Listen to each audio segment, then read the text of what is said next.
साल 1492 में इस दुनिया को लेकर दो कंसेप्ट मौजूद थे, एक न्यू वर्ल्ड और दूसरा ओल्ड वर्ल्ड। इस नई दुनिया में हुक्मरानी कायम करने के लिए इंग्लैंड से 117 अफराद अटलांटिक ओशन क्रॉस करके नॉर्थ कैरोलिना में रोनोक नाम के आइलैंड पर पहुंचते हैं और ये 117 अफराद रोनोक आइलैंड के मुकाम पर गायब हो जाते हैं, जो कि अमेरिका की हिस्ट्री में आज तक होने वाली सबसे बड़ी मिस्ट्री है। आइए जानते हैं इन 117 लोगों के गायब होने के पीछे की कहानी आज की इस मिस्टीरियस वीडियो में। Over 400 years ago, a daring group of spirited settlers crossed the Atlantic Ocean in an attempt to establish their very first English settlement in the New World, called Roanoke. Not a single one of those poor people would ever be heard from again. So, what happened to the mysterious lost colony of Roanoke? Let's find out. इस video को गहराई में जानने के लिए हमें new world और old world के कंसेप्ट का इल्म होना चाहिए। न्यू वर्ल्ड जब क्रिस्टोफर कोलंबस ने 1492 में एक नई दुनिया की दरियाफ्त की, जिसमें वेस्टर्न हेमिस्फीयर, नॉर्थ अमेरिका और साउथ अमेरिका के कॉन्टिनेंट्स आते हैं, जबकि ओल्ड वर्ल्ड वो दुनिया है जो क्रिस्टोफर कोलंबस की न्यू दुनिया की दरियाफ्त से पहले मौजूद थी, जिसमें एशिया, अफ्रीका और यूरोप के कॉन्टिनेंट्स आते हैं। इस टाइम दुनिया में दो स्ट्रॉन्गेस्ट कंट्री मौजूद थी, स्पेन और इंग्लैंड। स्पेन और इंग्लैंड में पहली दरार तब आई जब किंग हेनरी ने 1533 में अपनी स्पेनिश वाइफ कैथरीन को डाइवोर्स दे दिया। इस दरार में मजीद सस्पेंस तब आया जब इंग्लैंड ने कैथोलिक चर्च पर कब्जा कर लिया, जिसे आज चर्च ऑफ इंग्लैंड भी कहा जाता है। इस दरार को कम करने के लिए किंग हेनरी ने अपनी बेटी मैरी की शादी फिलिप से कर दी, जो स्पेन का किंग था। लेकिन साल 1558 में मैरी इस दुनिया से चली जाती है बगैर किसी बच्चे को जन्म दिए और क्वीन एलिजाबेथ इंग्लैंड के तख्त पर सवार हो जाती है न्यू क्वीन के तौर पर। और इस वक्त तक नई दुनिया में वेल सेटल हो चुका था। इंग्लैंड ने भी स्पेन को देखते हुए इस नई दुनिया में कदम जमाने के लिए कोशिशें तेज कर दी।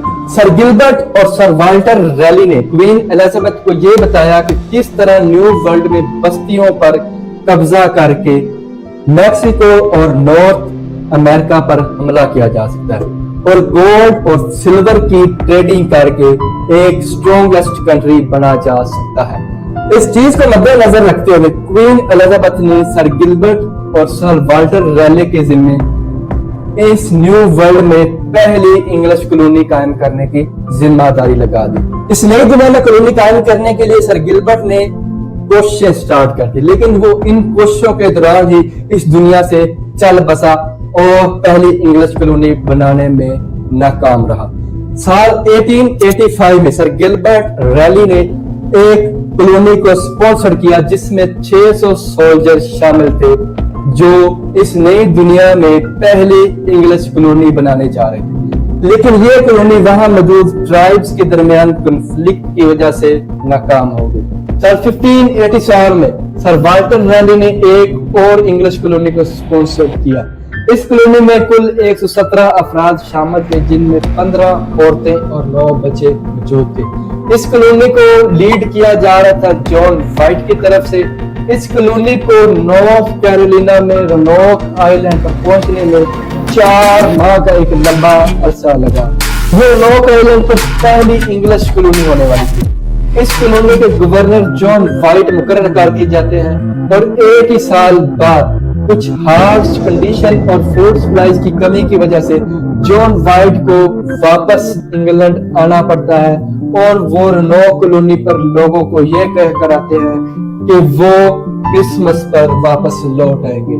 लेकिन जैसे ही जॉन वाइट इंग्लैंड पहुंचते हैं, कुछ फूड सप्लाईज और कुछ सोल्जर्स को लेकर वापस रोनोक आइलैंड निकलने के लिए, तो इसी दौरान इंग्लो स्पेनिश वार का आगाज हो जाता है।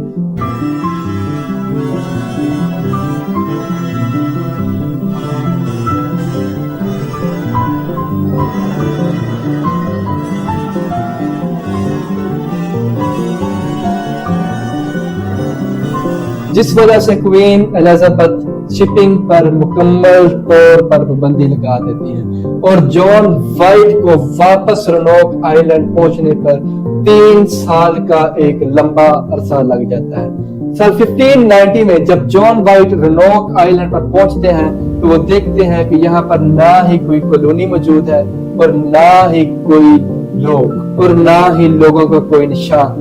मुकम्मल तौर पर कॉलोनी और लोग इस जगह से गायब हो चुके थे, डिसअपीयर हो चुके थे, विदाउट एनी ट्रेस, सिवाय एक छोटे से क्लू के, और वो क्लू था दरख्त पर लिखा हुआ लफ्ज कैरोटोन।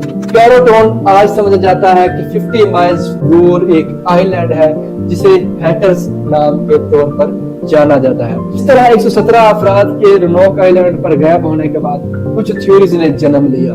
Theory number 1, एसेमिनेशन। कुछ हिस्टोरियंस का ख्याल था कि ये हो सकता है ये लोग फूड सप्लाई की कमी की वजह से किसी दूसरे आइलैंड की तरफ हिजरत कर गए हो और उनमें जाकर शामिल हो गया। थ्योरी नंबर 2, ये हो सकता है कि इन पर इंडियंस ने अटैक कर दिया हो और इन तमाम लोगों को इंडियंस ने अपना स्लेव बना लिया।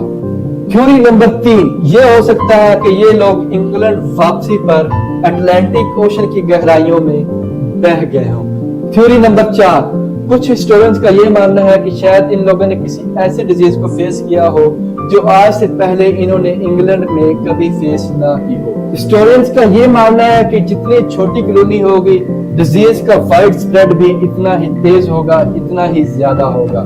जितनी बड़ी कॉलोनी होगी डिजीज का वाइड स्प्रेड इतना ही कम होगा। हिस्टोरियंस का ये कहना है कि शायद ये डिजीज इन्फ्लुएंजा वायरस हो जो इतनी तेजी से फैली और इन लोगों की जिंदगियों को निकल गई। रोनोक आइलैंड से इस तरह 117 अफराद के गायब होने पर 2007 में एक मूवी बनाई गई जिसे wraith of Roanoke, the lost colony या लेजेंड ऑफ लॉस्ट कॉलोनी भी कहा जाता है। अगर आपको हमारी ये वीडियो अच्छी लगी हो तो काइंडली हमारे इस चैनल को सब्सक्राइब करें, लाइक करें, ताकि आने वाली हमारी इस तरह की मिस्टीरियस वीडियो आप लोगों तक टाइमली पहुंचती